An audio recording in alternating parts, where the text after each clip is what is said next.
So ito ngayon, ito pang-5 nila at pang-6 na yun yung na-mix nila na ano, gawa nila ngayong araw na to. Tama dong, bakit yan ang ano ninyo? Marami naman kayo dyan na pwedeng i-ano So ito, tingnan nyo, dry na yan So pwede na nating tanggalin, di ba? Kung makikita ninyo, ayan dry. Dry na siya. Ibig sabihin wala nang tubig dito sa ano. Pag kinapa mo siyang ganon, maano man siya, ayan pero wala na di ba? So pwede na nating baklasin yan. Yan ang palatandaan natin na pwede na natin baklasin yung ating molder. Di ba? Kahit hindi pa siya umabot ng 10 to 15 minutes or 18 minutes, basta dry na yung ibabaw, ayan di ba? Napakaganda, 4 kaagad. Tingnan pa natin yung isa. So ang ratio natin dito sa 1 bag of cement na Portland cement type 1, 6 na sako na buhangin, 8 sako, 6 na sako na buhangin, 1 sako na semento Portland type 1. Ang pinapalabas natin dito sa 4x4x6 feet, 8 piraso. Sa 4x4x7 feet, 7 piraso. Sa 4x4x8 feet, 6 na piraso. Yan ang pinapalabas natin. So napakaganda po talaga siya. Ang galing. Napakaganda at kitang-kita nyo naman, di ba? Tapos ang tubig natin dito, nasa mga 3 or 4 na timba na tubig. Yan 2 holes natin, di ba?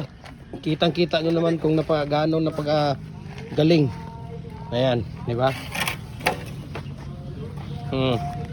Kita nyo naman yan. Diba?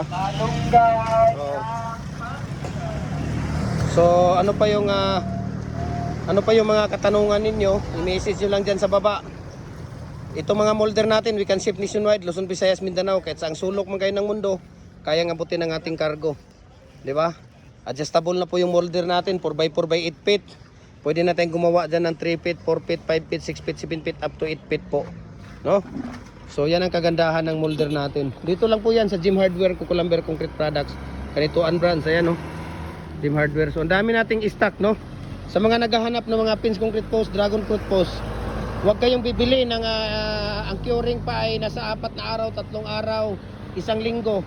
Dapat ang bibili ninyo ay nasa mga 30 to 50 days na po yung poste, Kagaya niyan, tingnan niyo sa amin, ayan 1,000 pa concrete post diyan, makikita niyo, naka-curing na po yan ng 30 to 45 days. Huwag kayong bibili ng hindi pa 1 linggo pa lang, sayang yung pira ninyo diyan sa mga poste. Ayan. So huwag kayong bumili. Dapat naka-curing siya ng more than 30 to 45 days, Ang tawag dito. Yan ang kagandahan ng natin. So, maglagay ka ng dito ng ating stirrup, yung ating mating sa loob ng ating molder para makita nila kung paano natin ilalagay yung ating mating sa loob ng ating molder. Ang gamit naman natin dito, 8mm na kabilya, number 16 na tie wire yung pangtali natin. So, kung may mga katanungan kayo, magtanong kayo, mag-message kayo sa ating Facebook page at para ma-replyan po natin kayo. Okay?